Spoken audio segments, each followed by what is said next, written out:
Welcome to Megala diaries. Chicken biryani எப்படி செய்யலாங்கிறத பார்க்கலாம் வாங்க. அதற்கு தேவையான பொருட்கள்: பட்டை, கிராம்பு, ஏலக்காய், பச்சை மிளகாய், வெங்காயம், இஞ்சி பூண்டு பேஸ்ட்டு, தக்காளி, மிளகாய்த்தூள், புதினா, மல்லித்தழை, மஞ்சள் தூள். புதினாவும் மல்லித்தழையும் அரைக்கிறதுக்காக எடுத்து வச்சுருக்குறோம். தயிர் 1 கப், லெமன், அரைக்கிறதுக்கு சோம்பு, பச்சை மிளகாய், பட்டை, கிராம்பு, ஏலக்காய். 1/2 kg சிக்கன் எடுத்திருக்கேன். சீரக சம்பா 1/2 கிலோ எடுத்திருக்கேன்.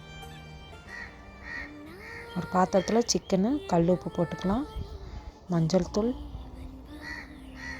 மிளகாய்த்தூள்,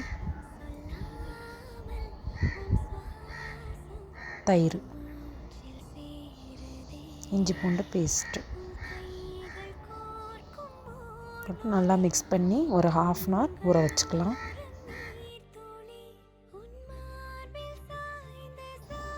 ஒரு மிக்சியில் பட்டை, கிராம்பு, ஏலக்காய்,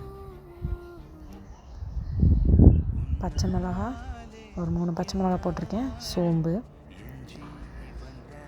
புதினா, மல்லித்தழை நல்லா அரைச்சி தனி பாத்திரத்தில் வச்சுக்கலாம்.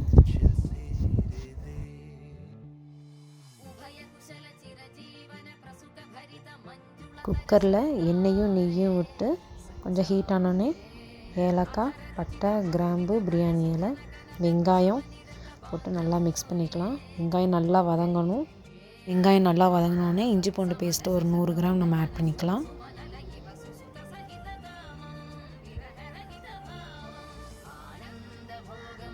ஆட் பண்ணி நல்லா ஃப்ரை பண்ணிக்கலாம். வெங்காயமும் இஞ்சி பூண்டு பேஸ்ட்டும் நல்லா ஃப்ரை பண்ணால் தான் பிரியாணி டேஸ்ட் வந்து நல்லாவே வரும். ஸோ நல்லா ஃப்ரை பண்ணி எடுத்துக்கலாம்.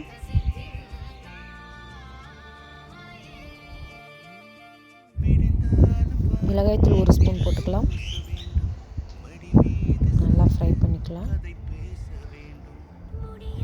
தக்காளி போட்டுக்கலாம். நான் 2 பெரிய வெங்காயம், 3 தக்காளி நான் எடுத்துருக்கிறேன்.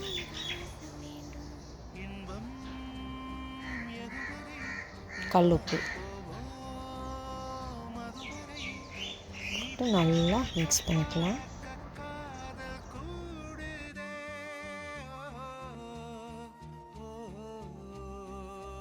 இப்போ புதினா மல்லி ஆட் பண்ணிக்கலாம்.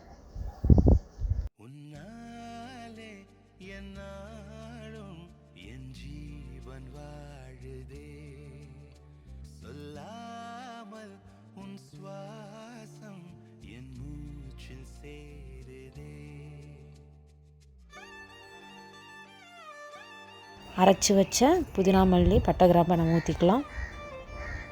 நல்லா ஃப்ரை பண்ணி விட்டுட்டு அதில் ஊற வச்ச சிக்கனை நம்ம வந்து ஆட் பண்ணிக்கலாம். சிக்கன் நல்லா இந்த மாதிரி கொதி வந்த உடனே நம்ம அரிசிக்கு 2 மடங்கு தண்ணி வந்து நம்ம வந்து இதில் வந்து ஆட் பண்ணிக்கலாம்.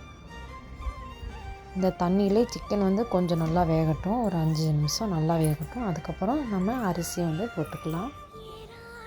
அரிசியை போட்டு கொஞ்சம் தண்ணி வத்துற அளவுக்கு நம்ம வந்து கிண்டி விட்டுட்டே இருக்கலாம். இந்த அளவுக்கு வந்த உடனே நம்ம ஒரு வாழை இலை போட்டு அதை குக்கரில் வச்சு மூடி எடுத்துக்கலாம். வாழை இலை போட்டு நம்ம மூடுறதுனால டேஸ்ட் வந்து நமக்கு இன்னும் நல்லாவே எடுத்து கொடுக்கும். ஸோ வாழை இலை இருந்தால் கொஞ்சம் பெட்டராக இருக்கும். ஒரு 15லேருந்து 20 மினிட்ஸ் லோ ஃப்ளேமில் வந்து நம்ம வந்து வச்சுக்கலாம். அதுக்கப்புறம் ஓப்பன் பண்ணி நல்லா மிக்ஸ் பண்ணி விட்டுக்கோங்க.